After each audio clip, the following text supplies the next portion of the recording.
मराठा आरक्षणासाठी पुन्हा एकदा मनोज जरांगे यांनी उपोषणाला सुरुवात केली आहे। मराठा समाजाला ओबीसी मधूनच आरक्षण मिळावे अशी मागणी मनोज जरांगेंनी केली असून त्यावर ते ठाम आहेत। या मागणीसाठी मनोज जरांगे पाटील यांनी अंतरवली सराटी येथे पुन्हा उपोषणाला सुरुवात केली। 8 जून पासून सुरू झालेलं उपोषण 13 जून रोजी सरकारी शिष्टमंडळाच्या भेटीनंतर जरांगेंनी सोडलं। मात्र आता जरांगेंनी उपोषण सोडलं तरी सकल मराठा समाजाकडून आता आरक्षणासाठी शरद पवारांच्या निवासस्थानाबाहेर आंदोलन करण्याचा इशारा दिलाय। तर पाहूयात नेमकं हे प्रकरण काय। नमस्कार, मी वैभव पाटील, माय महानगरमध्ये आपलं स्वागत। मनोज जरांगे पाटील यांनी उपोषणाला सुरुवात केली, परंतु शासनाकडून दखल घेतली गेली नाही। यामुळे नाशिकमध्ये शरद पवार यांना साकडं घालण्यात आलं। मराठा आरक्षणासाठी शरद पवार यांनी पुढाकार घ्यावा अशी मागणी नाशिकमधील सकल मराठा समाजाच्या वतीने करण्यात आली। अंतरवली सराटी येथे सुरू असलेल्या मनोज जरांगे पाटील यांच्या आंदोलनाच्या पार्श्वभूमीवर नाशिकमध्ये सकल मराठा समाजाची बैठक झाली। त्यात शरद पवार यांना लक्ष देण्याची मागणी करण्यात आली।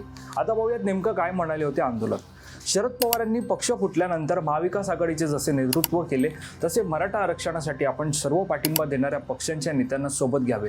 अंतरवली सराटी या ठिकाणी जाऊन महाराष्ट्राला मार्गदर्शन करावे। शरद पवार यांनी जर आमच्या आरक्षणासाठी पुढाकार घेऊन मार्ग सोडवला तर आम्ही सर्व मराठा समाज आपल्यासोबत राजकीयदृष्ट्या सक्रिय राहू, पण आम्हाला जर आपण पाठिंबा देणार नसाल तर आम्ही राज्यभर लाक्षणिक उपोषण करू आणि आमचे पहिले उपोषण हे शरद पवारांच्या घरापासून असेल असा इशारा सकल मराठा समाजाकडून देण्यात आला आहे। मात्र सकल मराठा समाजाच्या या इशाऱ्यानंतर मुंबई पोलिसांनी आंदोलकांना नोटीस धाडली आहे। याबाबत सकल मराठा समाजाचे समन्वयक करण गायकर यांनी स्पष्टीकरण सुद्धा दिले आहे। त्यानुसार मनोज जरांगे पाटील हे उपोषणाला बसल्यानंतर आम्ही सर्व राजकीय पक्षांना आवाहन केले होते की तुमची मराठा आरक्षणाबाबतची भूमिका स्पष्ट करा। तसेच शरद पवार यांनी सर्व राजकीय पक्षांना एकत्रित आणून मराठा आरक्षणाचा प्रश्न मार्गी लावावा।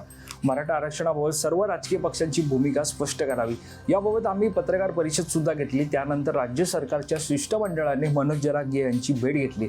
मनोज जरांगे यांची मनधरणी करून 1 महिन्याचा कालावधी सरकारने मागितला, तरी देखील मुंबई पोलिसांनी आम्हाला ही नोटीस बजावली। शरद पवार यांच्या निवासस्थानाबाहेर आंदोलन करू नये म्हणून हा इशारा देण्यात आलाय।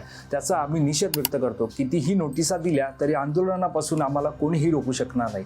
संविधानिक पद्धतीने आम्ही आंदोलन करणार। 4 ते 5 दिवसात शरद पवारांनी आपली भूमिका स्पष्ट करावी।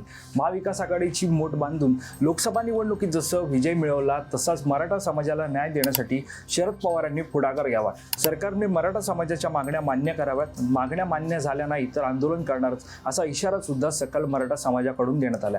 तुम्हाला या संदर्भात काय वाटते हे आम्हाला कमेंट करून नक्की कळवा आणि अशाच प्रकारच्या राजकीय व्हिडिओ पाहण्यासाठी तुम्ही मायमहानगर.com लॉग इन करा। आमचं Facebook page, Instagram page, Twitter page like करा। माय महानगर लाईव्ह या यूट्यूब चॅनलला सबस्क्राईब करा।